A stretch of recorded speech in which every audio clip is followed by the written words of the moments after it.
त्र्यंबकेश्वर ज्योतिर्लिंग में ब्रह्मा, विष्णु और महेश तीनों ही विराजित हैं। यही इस ज्योतिर्लिंग की सबसे बड़ी विशेषता है।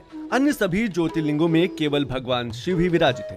त्र्यंबकेश्वर ज्योतिर्लिंग मंदिर महाराष्ट्र प्रांत के नासिक जिले में त्र्यंबक गांव में है। यहाँ के निकटवर्ती ब्रह्मगिरी नामक पर्वत से गोदावरी नदी का उद्गम है। उत्तर भारत में पापनाशनी गंगा का जो महत्व है, वही दक्षिण में पुण्य सलिला गोदावरी का है। गौतम ऋषि और गोदावरी के प्रार्थनानुसार भगवान शिव इस स्थान में वास करने की कृपा की और त्र्यंबकेश्वर नाम से विख्यात हुए।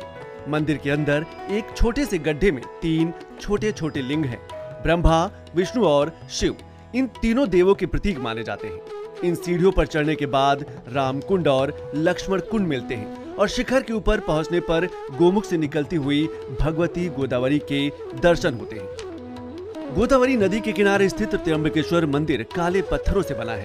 मंदिर का स्थापत्य अद्भुत है। इस मंदिर के पंचक्रोशी में काल सर्प शांति, त्रिपंडी विधि और नारायण नागबली की पूजा संपन्न होती है, जिन्हें भक्त जन अलग अलग मुराद पूरी होने के लिए करवाते हैं। बृहस्पति की सिंह राशि में आने पर यहाँ बड़ा कुंभ मेला लगता है और श्रद्धालु जन गौतमी गंगा में स्नान कर तथा भगवान श्री त्र्यंबकेश्वर का दर्शन कर अपने को कृतकृत्य मानते हैं।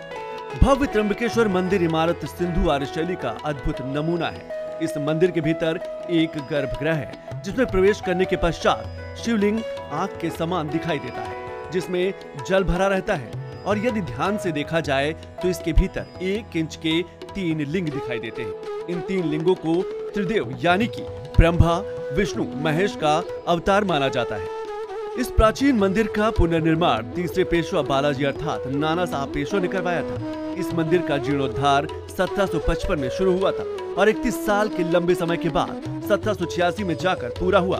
कहा जाता है कि इस भव्य मंदिर के निर्माण में करीब 16 लाख रुपए खर्च किए गए थे, जो उस समय काफी बड़ी रकम मानी जाती थी। तीनों नेत्र वाले शिव शंभू के यहाँ विराजमान होने के कारण इस जगह को त्र्यंबक यानी कि तीनों नेत्र वाले कहा जाने लगा।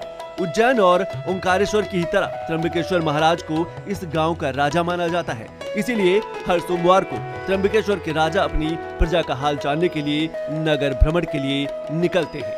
Bureau report.